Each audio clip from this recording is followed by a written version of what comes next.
In this video, we're going to be discussing some of the most common plastics in chemistry, the chemical formulas behind these plastics, and a few common applications. So, right here is a ping pong ball that's very clearly on fire. So why do ping pong balls like this one here tend to burn so easily? As soon as you set them on fire, they immediately begin to burn away. Well, this is because the specific kind of plastic that is used to construct these ping pong balls called cellulose.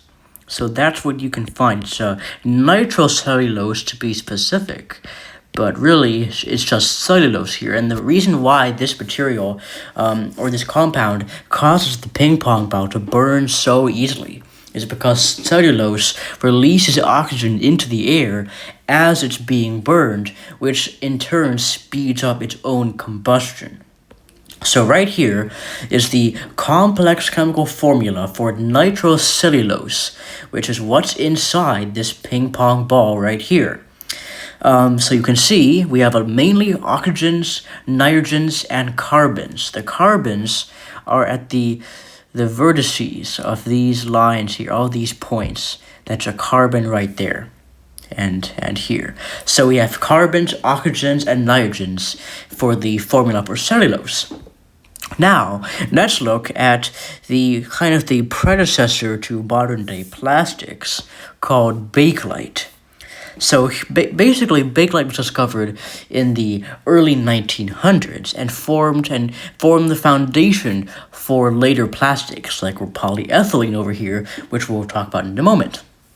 So bakelite has this here chemical formula, which may look quite complicated, but really it's made up of these two fundamental components here. So we have the formaldehyde functional group here.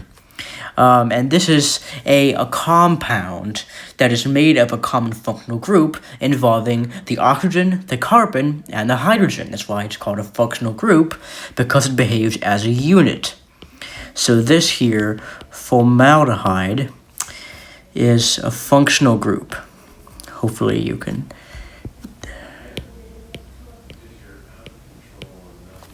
Now over here we have the phenol, and this kind of nut-like thing, or this ring, this hexagon, is what's called a benzene ring. And this inner circle shows the electrons which are able to travel and move around freely within that ring. And that's bonded to a hydroxyl group, the OH. So then all that happens is these two things, the formaldehyde and the phenol, get together to form this phenol-formaldehyde resin, or the bakelite itself. So that's this main part right over here. You can rotate it around to see different angles of the compound. Now over here we have an ancient telephone, and this is because bakelite was used to form the outer shell for these early telephones, in fact, as the precursor to plastics. So the bakelite telephones were quite common in the early 1900s, 1920s and 30s. And these phones lasted quite a long time due to the durability of bakelite, although modern plastics are quite a good deal more resilient than even bakelite. Now here we have polyethylene, which is the modern plastic, or the modern evolution of bakelite, the modern plastic. And polyethylene, sometimes shortened to PE, especially on recycling labels, is commonly used for plastic bottles and sometimes shower curtains. So here's the formula. We have some hydrogens and carbons primarily again, and these dots right here signify that the carbon chain just keeps on going.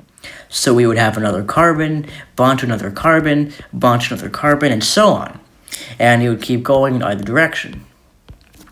And we have the CH3 and the hydrogens each coming off of the carbon bond right there. This is basically what's called a long polymer, a long chain of carbons bonded together with some hydrogens coming off on the ends, or a hydrocarbon. So those are some common examples of plastics in chemistry, ranging from the ping pong ball on fire to bakelite and modern plastics such as polyethylene.